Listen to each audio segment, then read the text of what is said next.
Hello दोस्तों, नमस्कार। मेरे यूट्यूब चैनल फेसबुक चैनल में आपका स्वागत है। और दोस्तों, हमारे बीच जो है जाने माने जो है बीजेपी के नेता हो कार्यकर्ता है, हमारे बीच बीच में है खीमानंद बिजलान जी है। और ये हमारे मामा जी भी लगते हैं, परंतु आज जो है इनका जो है क्षेत्र पंचायत के उम्मीदवार है हमारे क्षेत्र से खांड वार्ड नंबर क्या है मामा जी? 23 नंबर वार्ड 23 नंबर वार्ड है हमारा। तो दोस्तों जो है कि मेरे को ज़्यादा राजनीति करना नहीं आता है, और जो है हम फेसबुक के माध्यम से ही आपको अवगत कराना चाह रहे हैं कि हमारे मामा जो है इस बार जो है क्षेत्र पंचायत के सदस्य का टिकट काट रखा है। और मैं इनसे सवालों पूछूंगा मैं इनको, तो क्या क्या मेरी संतुष्टि होती है और क्या क्या आप लोगों की संतुष्टि होगी, तो इसी बात में हम वार्ता करेंगे। तो सबसे पहले नाम बताइए आप मामा जी। मैं खीमानंद बिजलान ग्राम सभा खांड 23 वार्ड नंबर से क्षेत्र पंचायत सदस्य के रूप में जनता के बीच में हूँ। और मेरा जो ग्राम सभा है, खुद की ग्राम सभा पुजार गांव है। मैं अपने पुजार गांव ग्राम सभा का प्रथम निर्विरोध प्रधान भी रहा हूँ। और वो ग्राम सभा भी मैंने अलग करवाई थी ग्राम सभा खांड से। जब हम पहले हमारी ग्राम सभा संयुक्त थी, हम खांड में ही थे। और हमने जब देखा कि दोनों ग्राम सभाओं का सही तरीके से जो है विकास नहीं हो पा रहा है, यदि हम इस ग्राम सभा को अलग कर देते हैं तो खांड का भी विकास होगा और पुजार गांव का भी विकास होगा। मान लो कि खांड में 100 रुपये आता था तो 25 रुपये हम पुजार गांव वाले ले आते थे। अब हो क्या गया कि यदि हमने ग्राम सभा अलग कर दी तो खांड के लिए भी पूरा रुपये बच गया और चिन्याली अपने पुजार गांव के लिए जो है पूरा रुपये आने लगा। अर्थात ग्राम सभा पुजार गांव का भी पूर्ण विकास, वो जो सरकार से ग्राम सभा के विकास के लिए जो नरेगा के तहत पहले JRY के तहत आता था बजट, वो ग्राम सभा खांड के लिए पूरा वहीं बच गया और पुजार गांव के लिए अलग से पूरा 100 रुपये आ गया। तो दोनों ग्राम सभाएं विकास करने लगी हैं तब से, जब से हमने ग्राम सभा अलग कराई है। मतलब बोलने का मतलब ये है आपका कि आपका नंबर नहीं पड़ता था वहाँ पे जो पुजार गांव में है, किसी भी उम्मीदवार का नंबर नहीं पड़ता था पुजार गांव में? नहीं, ऐसा नहीं था। ग्राम सभा खांड के और पुजार गांव के बहुत अंतरंग रिश्ते हैं। वो हमारे यजमान लोग भी हैं, हम उनके पुरोहित भी हैं। हमारा आपस में बहुत स्नेह और प्यार है, वो आज भी बरकरार है, उसमें कहीं भेद नहीं आया है। लेकिन ये मान लो कि जैसे है उत्तराखंड उत्तर प्रदेश में था और अब हम जो है उत्तर प्रदेश से जो है उत्तराखंड हमने अलग बना लिया, तो जब छोटा हमारा प्रदेश बन गया तो निश्चित रूप से प्रदेश का चौमुखी विकास हो रहा है। हम लखनऊ तक हमारी आवाज़ नहीं पहुंचती थी, देहरादून में आज की तारीख में हर आदमी पहुंच जाता है। तो यही बात है। आपका अभी चुनाव चिन्ह क्या है? मेरा चुनाव चिन्ह अंगूठी है और मैं ग्राम सभा खांड, कटखांड, पुजार गांव की समस्त जनता से निवेदन करता हूं कि आप मेरी योग्यता को, मेरे राजनीतिक अनुभव को और राजनीतिक परिपक्वता को देखते हुए यदि आप चाहते हैं कि इस क्षेत्र का विकास हो और इस क्षेत्र में अपना प्रमुख बने, मैं प्रमुख का उम्मीदवार भी हूँ। क्षेत्र पंचायत सीट के लिए मैं उम्मीदवार बिल्कुल नहीं होता यदि 44 में प्रमुख का पद सामान्य नहीं होता। सामान्य प्रमुख का पद है तो मैं क्षेत्र पंचायत सदस्य का उम्मीदवार हूं। और मेरी खांड ग्राम सभा और पुजार गांव ग्राम सभा और कटखांड की ग्राम सभा की सम्मानित जनता से मेरा पूरा भरोसा है कि वो अपना प्रतिनिधि मेरे को विकासखंड चिन्यालीसौड़ में भेज करके हम इस बार गमरी क्षेत्र से जो है प्रमुख यहाँ चिन्यालीसौड़ में बनाएंगे और उसके लिए मेरी पूरी तरह दावेदारी है। और सवाल हमारे बहुत सारे हैं, परंतु सवाल मेरा ये भी है कि आपका जो क्षेत्र पंचायत बनने का उद्देश्य आप क्या समझते हैं इस विषय? मैं ये कहना चाहता हूँ अपने क्षेत्र की जनता से कि आज कटखांड और हमारे गोलोक धाम तक जो है रोड पहुँच गई है। इसमें भी हमारा संघर्ष रहा है और मैं माननीय गोपालमणि जी का भी धन्यवाद ज्ञापित करना चाहता हूँ, जो हमारे बीच में बहुत बड़ी विभूति हैं। उन्होंने आज उसको एक धाम के रूप में उसको विकसित कर रहे हैं और वहाँ जो है देश विदेश का पर्यटक आएगा, देश विदेश के लोग आएंगे। और मेरा वादा है कि मैं कटखांड में उसको एक होम स्टे के रूप में कटखांड ग्राम सभा को डेवलप करूँगा। केवल कटखांड ग्राम सभा ही नहीं, कोटधार को भी जो है एक क्या कहते हैं उसका नाम, होम स्टे के रूप में, एक डेस्टिनेशन के रूप में उसको बनाया जा सकता है। और इस ओर मैं निश्चित रूप से काम अच्छा, करूंगा। माफी चाहूंगा आपसे। जी। तो आपका मेरे जहां तक मैं अभी वार्ता कर रहा हूँ आपसे, मैं यहाँ ये समझा हूँ कि आपका मकसद क्षेत्र पंचायत नहीं है और आपका मकसद जो है वो प्रमुख के दावेदार।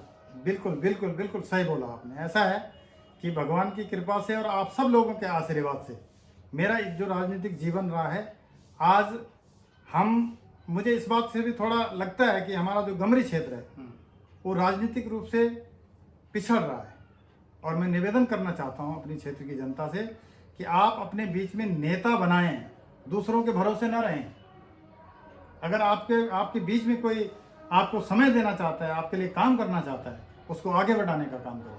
अच्छा, माफी चाहूंगा। और भी देखो, सवाल ऐसा है कि हमारा जो क्षेत्र है पलायन बहुत ज़्यादा हो रखा है। लोग कोई चंडीगढ़ में है, कोई दिल्ली में है, तो बाहर राज्यों में ज़्यादा रहते हैं, परंतु उनको जो है बोलते हैं कि हमारे क्षेत्र में विकास नहीं हो पा रहा है। तो आप विकास, जैसे आप क्षेत्र पंचायत और प्रमुख बनते हैं, तो कैसी भूमिका निभाओगे?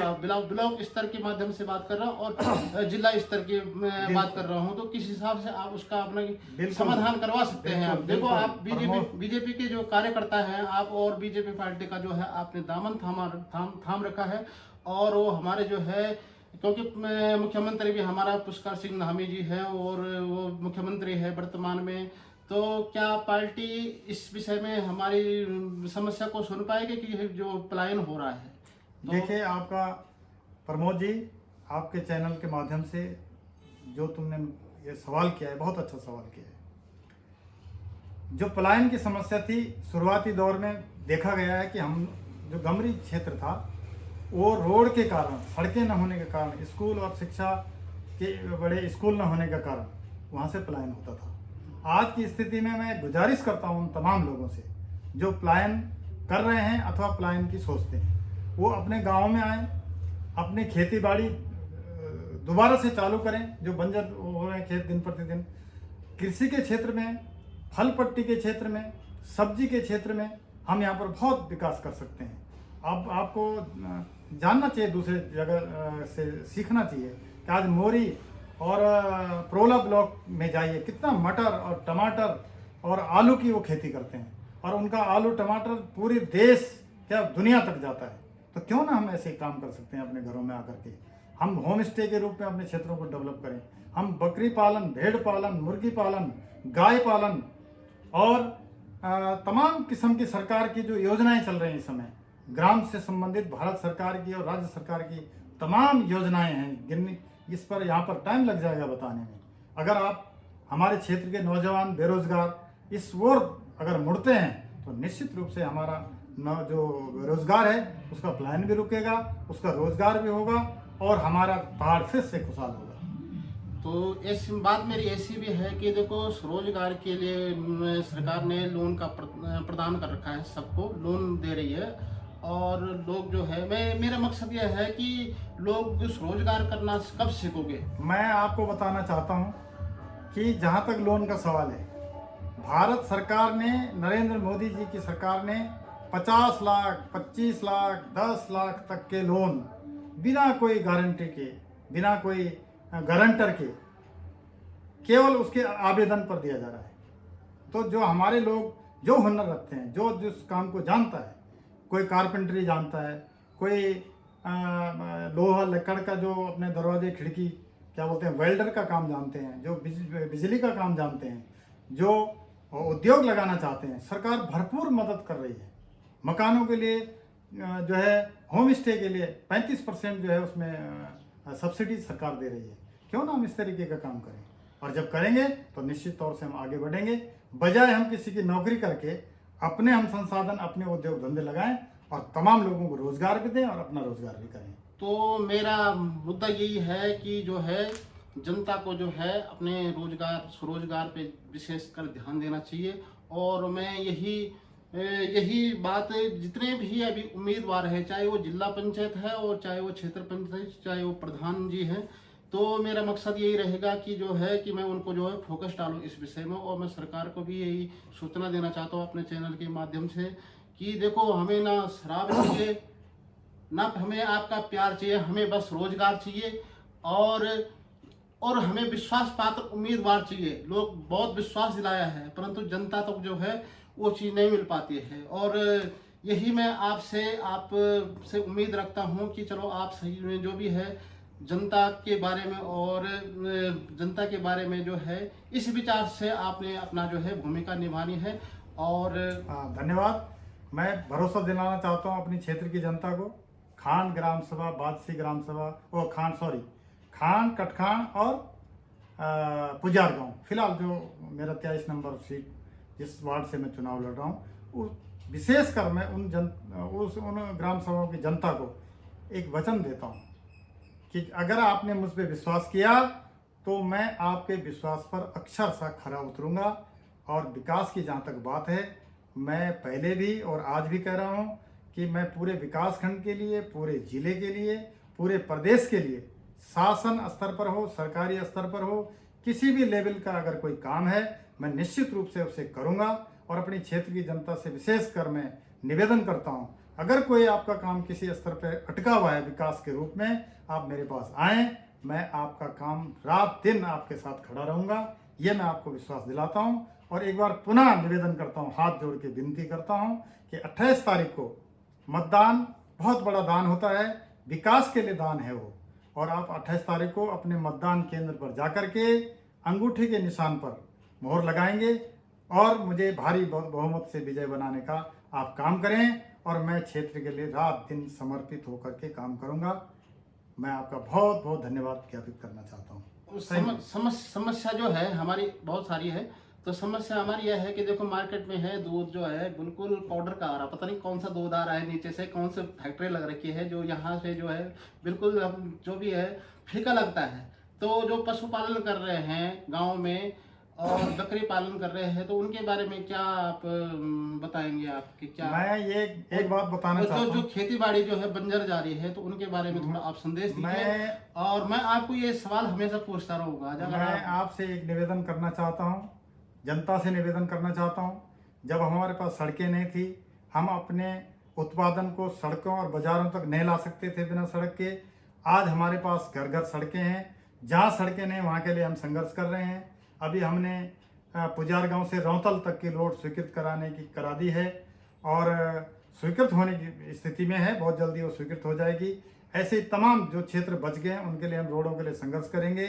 और जब हमारे खेत खलियान तक रोड पहुंच जाएगी तो मैं पूरी जनता से अनुरोध करता हूं, चाहे वो गमरी क्षेत्र की जनता हो, जो हमारे सिंचाई के खेत हैं और जो हमारे ऊसर वाले खेत हैं, उन सब से मैं निवेदन करना चाहता हूं कि आप जो पारंपरिक खेती के बजाय आप कैश क्रॉप, नगदी फसल उगाएं, आप फल पट्टी विकसित करें, आप आलू उगाएं, आप टमाटर उगाएं, आप दालें उगाएं, आप जो फलों के रूप में कीवी और तमाम जो है नींबू जो बहुत अच्छी कीमत पर बिकता है, और माल्टा, ये हमारे यहाँ बहुत अच्छी तरह हो सकता है। इसकी आप खेती करें, अखरोट की आप खेती करें। जो ऊपर का क्षेत्र है हमारा, जैसे खांड है, कटखान है, जैसे उधर गमरी का क्षेत्र है, उधर पंडुडी है, उलन है, वहाँ तो अखरोट बेतहाशा हो सकता है। कश्मीर की तरह हम यहाँ अखरोटों का उत्पादन कर सकते हैं। तो आप लोग इस ओर अगर आएंगे तो निश्चित रूप से हमारा प्रदेश, हमारा देश, हमारा गांव समृद्ध होगा और हम आगे बढ़ेंगे। दोस्तों जो है अभी ही मामा जी से बात हुई और अच्छी बात कही है उन्होंने कि क्योंकि वो संघर्षशील रहे हैं। जब से मैंने हुनर संभाला है तब से हमारे बीच जो भी है ब्लॉक यहाँ पास ही में है और बातचीत करते रहते हैं और उनका उठना बैठना जो है बड़े स्तर पे है।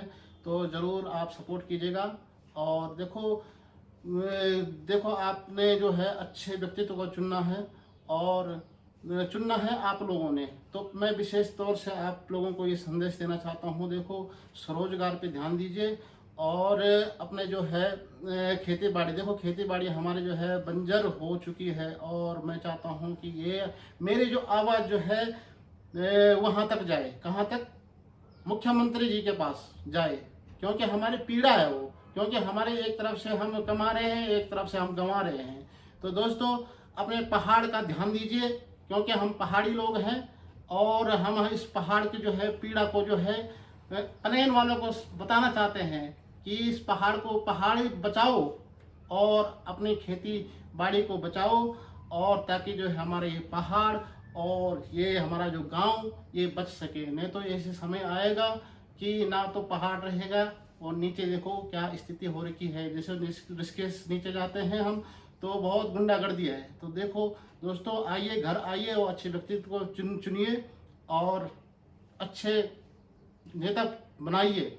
मैं सभी लोगों से, मेरा व्यक्तिगत स्वार्थ इनसे नहीं है, मेरा व्यक्तिगत स्वार्थ नहीं है ये। और मैं तो चाहता हूँ कि देखो अच्छे लेवल पे जो है लोग अपनी आवाज़ उठाएं और उठाने का दायित्व तो आप लोगों को भी बनता है। आजकल जो है आ रखे उम्मीदवार तो आप पूछ सकते हैं उनको कि क्या करोगे आप हमारे लिए, हम वोट दे रहे हैं, क्या करोगे हमारे लिए। तो देखो बचाइए, अपना घर द्वार बचाइए। मैं यही आशा उम्मीद के साथ अपनी वाणी को विराम देता हूँ और आशा करता हूँ आप मेरी आवाज़ को सुनेंगे, पसंद करेंगे और मेरे चैनल को सपोर्ट कीजिएगा और शेयर कीजिए और पहुँचाइए सरकार तक मेरी आवाज़ को, शेयर कीजिए। धन्यवाद प्रमोद जी, आपने जो अपना ये चैनल खोला है। मेरे भांजा है तो प्रमोद हमारा बहुत प्रिय भांजा है, तो अपने चैनल को आप बहुत बढ़िया तरीके से आगे बढ़ाइए। मेरी शुभकामनाएं हैं आपको, आप आगे बढ़ें। और मैं ये अवगत कराना चाहता हूँ कि जब भी कोई समस्या होगी और नेताओं से कोई सवाल पूछना होगा तो मैं भूमिका जरूर निभाऊंगा।